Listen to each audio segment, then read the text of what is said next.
Hi, moms. Sarah here. I am so excited to share with you my friend, Carole Pearson. She is here with us today, and she has had so much great parenting experience. And so much of what I've appreciated about her is just the wisdom that God's given her in parenting. So I can't wait to share her with you. Thanks for being here. Thank you for the offer to talk about it. Yeah, it's good. Maybe you could start off by telling us about your kids, your husband, kind of family a little bit. Yeah, I've been married for 23 years now, 22 years. Don't tell Chris I didn't know that answer, but let's see. So we've been at Substance for quite a while. My son is 16. My daughter's 14. My son Connor is in the worship band playing the electric guitar. My daughter is in the youth band. And hopefully, I'm working with some small groups, and we're just loving our space to grow here. Yeah. Well, we love having you guys. It's been so great. I'm so thankful that we were able to meet. And, over this span of our friendship, I feel like we've had so many conversations about kids. You've prayed with me. Like, you've helped me walk through things. Like, it's been such a gift. And so I just want to maybe start off by asking, like, A, did you always want to be a mom? And B, was it easy to get pregnant? Like, how was your story in the beginning? The story, I did not always want to be a mother. But when I did. And so did Chris. And we had infertility on our path. And it was almost 4 years before we were pregnant with Connor. Surgeries, medicine, all of that. But I can remember, the intention was we had to focus on intention. Now, my grandmother passed in the time when I was finally pregnant, and her last words to me, it was one sentence. I said, "Grandma, thank you for being my grandmother." And she responded, "It was an honor to be your grandmother." And that just stuck with me about honor, because when I found out I was pregnant, it was an honor to have this responsibility given to me and to my husband by God. So we didn't want to mess up. And so now all of the decisions, we would take baby steps with the process and focus on intention. That's actually one of the things that I've loved about you. You are so intentional in your parenting. I mean, I see it all the time. Like, every time we talk about your kids, your parenting, you're so intentional. Can maybe you give us like an idea or a story or an experience of when you've like had just kind of an everyday thing happen and you were intentional about using that opportunity in parenting? This song by Rihanna is not my favorite song, but it's a song that gets stuck in your head, and they're using it to describe for Zales commercials. But it's this "shine bright like a diamond, shine bright like a diamond." She says it over and over. So it came on one day. My 5-year-old son Connor heard it repeated multiple times, and he finally asked me, "Why is she saying that over and over again?" So I took that moment to say, we're shine bright like a diamond. Let me show you. Come look at Mommy's wedding ring. And I said, see how it shines? See how it shines? And he looked at it and thought, oh, okay. And I said, we're supposed to shine like a diamond. She's telling us to be an inspiration to people. And he says, but Mom, the diamond doesn't have any light. It's only reflecting the light from up there. And in that moment, because I'm looking for opportunities to show where God is and point him to God. So I said, you're absolutely right. You are supposed to shine bright like a diamond, but we don't have the light. We are reflecting the light of the Lord in the world. So that conversation was really special because it was just pointing him directly to where we get our shine. And he says to me, but Mom, some people may not want to come into the light. They might run from it. And I thought that was really wise for a 5-year-old just to say. Yes. Very. But I took the opportunity to highlight how Jesus even said in John that, people who are in the world and in darkness do hide from the light. And I wanted my son to continue to shine, even though it might be something where the other person may not want to shine with him.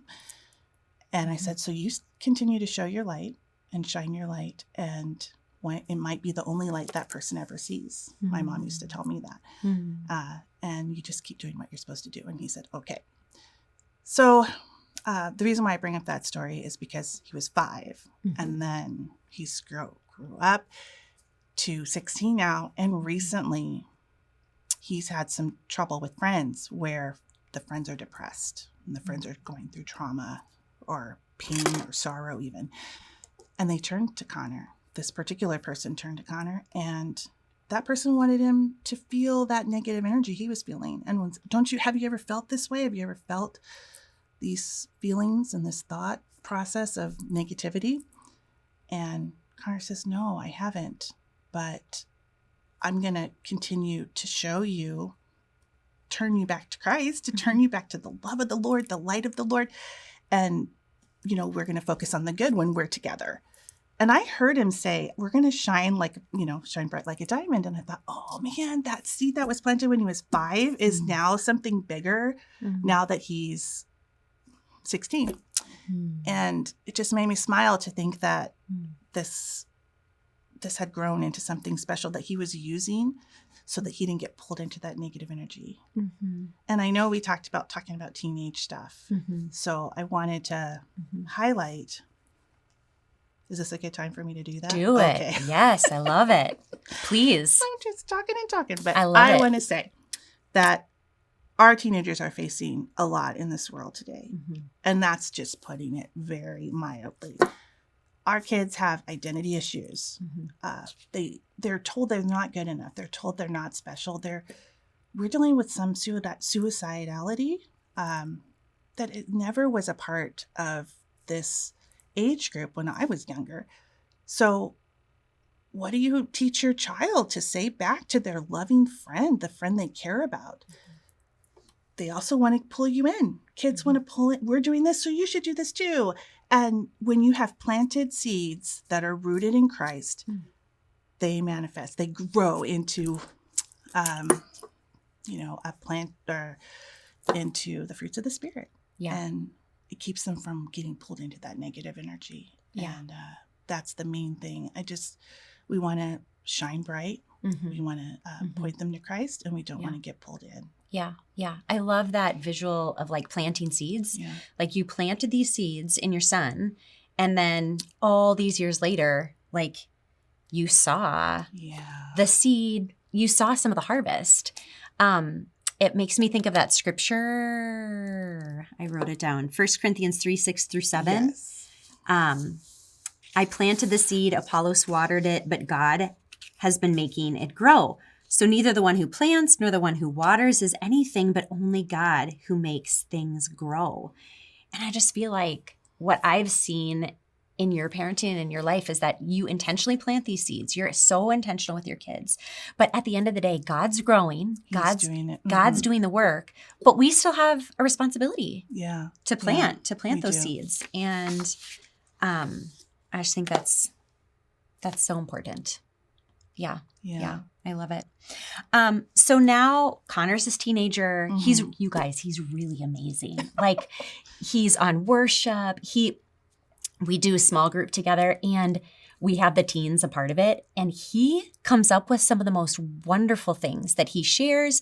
I mean, he's vulnerable. He's honest. He's real. It's incredible. So when I see people who have children, like I would love to have my children somehow like their children. I'm like, tell me what you did. Like, tell me what's going on. So I do that too. Do you? Yes. Well done, because it worked. So Connor is amazing. But let's talk about like the mom who is like, you know what? I've planted seeds, but my child is not showing the fruit of what I've been planting. Like how do you hold on to like an anchor of hope when you're not seeing fruit in your child? Well, I think you wait because God is honoring that. He will honor it. And you don't give up hope on that. You do hold on because it's a promise from the Lord. Train up a child in the way they should go. Sometimes you are going to face challenges with their personalities. They try on other personalities. You can see it with them as they go hang out with other friends. And if you recognize this, when we would recognize that our child is picking up other attitudes or ways from a friend, we would say, hey, hold up, that isn't you. That isn't what I know of you. You are kind, you are loving, you are all these things. Why are you speaking so short with me? Why are you so angry? Because they're trying to be cool or they're trying to act like their friend. And that person's already there dealing with their thing with their family. We are something else and defend what we are. And that was something we did very consistently with the kids when they would act out or act in a different way. Not as always bad, but just not them. They're trying out behaviors or even ways of speaking. And you just say, nope, that's not you. And this is what I know of you. And you speak those fruits of the Spirit. You speak about specific incidents where you saw them display the love of Christ. And that's who you are. That's what we're nurturing. That's what we're watering. And you will see the child go, I mean, I've seen it over and over where they're just, okay, you're right. You're right. There's forgiveness in that. There's a different kind of feeling in this whole, we're in this together. We're starting to move in the wrong direction. So let's move in the right direction. And I mean, that's God. He wants us to confess our sin and start fresh. I think that's a big thing for us moms to like recognize, like, what are we speaking out to our kids and what are we speaking over them? Because I mean, especially as they grow older, like when my kids were young and toddlers, it was easy for me to say, oh, honey, that's not you, you know, but now as a teenager, I find myself expecting them to know better. And so then I'll find myself wanting to say things like, stop being so mean. Like, knock it off. What did I just speak over him? You're mean. But I love, like, this is such a word for me, and I hope you guys are receiving this too, but it's like, no, speak over what they are. This actually isn't you. But okay, so let me ask you this question. So let's say that there's just a lot of tension. I have friends that love their kids, that love Jesus, that are pouring into their kids so much, but they are having so much tension with their kids. And they're like, to be able to say, well, that's not you. Well, actually it is how they're acting and how they've been acting for years. For a while, And they're noticing they're getting influenced by the neighbors or by like other outside, you know, people and things. And so I guess, like, how do you navigate that when it is their norm? Like, do you just keep speaking truth, or what if you've never parented like this before? And this is new. Well, as I said before, we have to remember the principles. We have to remember our relationship with Christ. And he says we can confess and we're new creatures in Christ Jesus. This is a truth that is eternal. So we need to do that. We need to stand in that. And it's okay to tell your child, look, we've gotten off our path where we're supposed to be. We are way down the other path, like a relationship with you and your child that got really ugly for a while. And now we're fighting and we're arguing and we're throwing things, even like, how far does it go? That stops today. Today, I'm stepping into my responsibility, accountable to God first. And then you. He trusted me with you. It's an honor to be your parent. And we need to do better. So here's how we're going to do better. Maybe even ask, what is it? What is this tension? How can we start fresh? What rules can we put in place for each other and way we talk to each other? But the opportunity to reset is huge. And we would do that with our kids, or we would hug it out and take a deep breath in, remember our commitment about the future, and exhale. And then that was the start of a new day with each other. And it changed things between us for the better. Yeah. I love the idea of reset.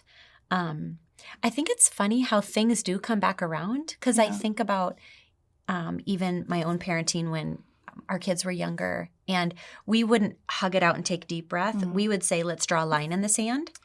And so when they were little, we'd like literally a physical line, make a line in the ground or whatever. And we'd be like, okay, guys, we're going to draw a line in the sand. And then we'd all like jump over it. And it was this fun little kid thing. But still today, that's our language. We'll be all up in it and we'll be like, we need to draw a line in the sand. Yeah. And they can see that. Yeah. They can go back to that. That's beautiful. Yeah. And start over. So whatever that is, like, yeah, whatever really it is for you. Yeah. So I guess my last question to you is, the time is already running, George. But my last question is, training up our children in the way that they should go. Our children have giftings, and sometimes they go awry. And so how can we, like, do you have any other tips of like how we could train them up in God's way? I'm really glad we got to this. So one of the things the Lord's been dealing with me in my heart is how he gives us these special giftings, what he wants us to do in the earth. And we've been learning this at Substance about our calling. And what would the enemy want to do to thwart that? And so you'll see a rambunctious child or someone who's, I have all this energy, or someone who doesn't. And you say, how can this be used for the kingdom? And that's what I think that we should start looking at our children in that way. Like, the Lord has put this special thing in them. They are acting out, or they are using it in a negative way because they're kids and they don't know how to do it. So you teach them about how the Lord can use that for a pastor. They can use that for leading a small group. They can use that for you to be an influence to your friends on the, on what am I thinking? The soccer field, anywhere. Lord have mercy, words. So you show them that, this is a beautiful thing that the Lord has given you, instead of saying, sit down, be quiet, all of the negatives, because those are special traits that we have. And it's our job to help them use them for the kingdom. So I like to point that out. I like to speak over them in that way about how this is going to be, you're going to make a great leader. You're going to be a beautiful mother, when they do things like that and get like really giddy to the point that sometimes they'll say, all right, Mom. But I know they know that it's rooted in God, and that this is true. I'm not lying to you. You do have these special gifts because the Lord gave them to you. So let's use them for good. I love it. Identifying even something that's a little bit negative, but saying, but it's just a gift gone awry. Yeah. And speaking life and truth into that. It's beautiful. There is so much more we could talk about, but our time's already up. So we might have to have part 2 later.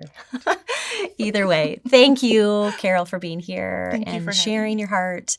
And hopefully this will spark some really good discussion in your gather groups. So thanks, everybody. Take care, and we'll see you next time.